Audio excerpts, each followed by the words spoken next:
Assalamu alaikum dear student, welcome to the Azim Group of Publication. I am your biology teacher Bilal Khan. Student, today we are going to discuss the topic cloning from our Azim Academy book. Cloning में सबसे पहले देखते हैं कि cloning हमारे पास क्या है, क्लोन हमारे पास क्या है, फिर क्लोनिंग के मेथड क्या है, फिर उसके एडवांटेजेस और डिसएडवांटेजेस। और स्टूडेंट ये भी आपको मैं बता दूं कि ये एक बड़ा इंपॉर्टेंट लॉन्ग क्वेश्चन है और सरगोदा बोर्ड में 2023 के बायोलॉजी के पेपर में ये लॉन्ग क्वेश्चन आया हुआ था। सबसे पहले हम देखते हैं क्लोनिंग। क्लोनिंग की डेफिनेशन हम प्रीवियस लेक्चर में भी डिस्कस कर चुके हैं कि क्लोनिंग हमारे पास क्या है। The production of genetical identical copy of an offspring by mean of asexual reproduction. अब इस प्रोसेस के थ्रू जो भी हमारे पास टिश्यू, सेल या ऑर्गेनिज्म बनता है, जो एसेक्सुअल रिप्रोडक्शन के थ्रू बनता है, उस ऑर्गेनिज्म, उस टिश्यू या उस सेल को हम क्या कहते हैं? क्लोन कहते हैं। क्लोनिंग की अगर हम डिस्कवरी देखें तो फर्स्ट टाइम सबसे पहले स्कॉटलैंड में साइंटिस्ट ने क्लोनिंग जो है वो परफॉर्म किया था, और वो कब किया था? इन 1997। और जो फर्स्ट ऑर्गेनिज्म जो क्लोन उन्होंने प्रोड्यूस किया था, उनका नाम उन्होंने रखा था डॉली शीप। देन हमारे पास दो मेथड्स हैं क्लोनिंग के। सबसे पहले है ऑर्गेनिज्मल मेथड।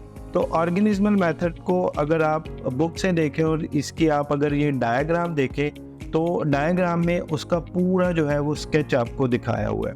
अब सबसे पहले हम क्या करते हैं कि वो ऑर्गेनिज्म जिसमें डेवलपमेंटल स्टार्ट है, उसके फर्टिलाइज एग से हम न्यूक्लियस को रिमूव करते हैं, और वो ऑर्गेनिज्म जिसके डिज़ायर कैरेक्टरिस्टिक्स हमें चाहिए होते हैं, उसका न्यूक्लियस हम जो है वो निकालते हैं, और उस न्यूक्लियस को हम इंसर्ट करते हैं उस फर्टिलाइज एग में।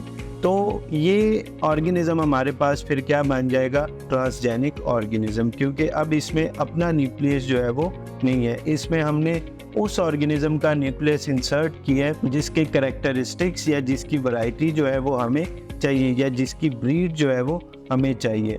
उसके बाद हम इस फर्टिलाइज एग को दोबारा से इंसर्ट करेंगे इनटू द वॉर्म, जहाँ पे वो अपनी रिमेनिंग डेवलपमेंटल जो है वो स्टेजेस को कंप्लीट करेगी, और फिर हमारे पास प्रोड्यूस होगा एक ऑफस्प्रिंग।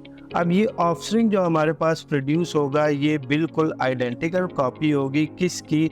उस ऑर्गेनिज्म की जिसका न्यूक्लियस हमने इंसर्ट किया था। तो इसी बेस पे हम इसको क्या कहते हैं? इसको हम क्लोन कहते हैं। दूसरा जो हमारे पास मेथड है वो है एम्ब्रियो क्लोनिंग। एम्ब्रियो क्लोनिंग में क्या होता है कि द सेल ऑफ एम्ब्रियो जो है वो सेपरेट हो जाते हैं, और हर सेल फिर क्या करता है? एक्ट करता है एज अ जाइगोट, और वो फिर आगे डेवलपमेंटल की प्रोसीड करते हैं और आइडेंटिकल ऑफस्प्रिंग बनते हैं हमारे पास। जो हम आइडेंटिकल ट्विंस और पेरेंटल ट्विंस का कंसेप्ट पढ़ते हैं, वो भी हमारे पास एम्ब्रियो क्लोनिंग के थ्रू ही होती है। देन हम देखते हैं advantages and disadvantages of cloning. अगर हम एडवांटेजेस को एक्सप्लेन करें तो सबसे पहले हमारे पास identical offspring, production of identical offspring के हमारे पास वही इंडिविजुअल बनते हैं जिसकी जीन को हमने यूटिलाइज किया होता है। तो जेनेटिकली ए लाइक इंडिविजुअल जो है वो हमारे पास बनते हैं।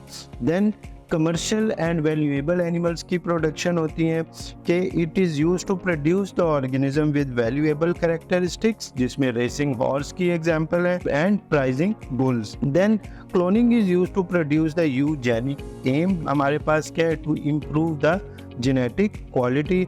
उसके बाद अगर हम लास्ट पे देखें उसके एडवांटेज में, तो एक्सपेरिमेंटल वैल्यू कि बहुत सारे हार्मोन्स, ड्रग और एंटीबायोटिक जो हम प्रोड्यूस करते हैं, तो उसको सबसे पहले हम उसको टेस्ट करते हैं किस पे? जो हमारे क्लोन्ड एनिमल होते हैं, ताकि उनका अफेक्ट हम जो है वो देख सकें। बाद में हम उसको जो है वो मार्केट में यूज़ करते हैं। डिसएडवांटेज इसके क्या है कि इसकी वजह से एक तो रैपिड एजिंग होती है कि cloned organism show rapid ageing, और इनमें जो है वो इन्वायरमेंटल स्ट्रेस के खिलाफ रेजिस्टेंस बड़ी लो होती है। इसके साथ साथ हम देखते हैं कि जी इनका जेनेटिक मेकअप जो होता है वो सिमिलर होता है, आइडेंटिकल होता है। Then moral value, cloning in human create many moral and social question, जिसकी वजह से हम ह्यूमन की क्लोनिंग जो है वो नहीं करते, उस पर बैन है। और फिर लास्ट पे हम देखते हैं लो डिजीज रेजिस्टेंस।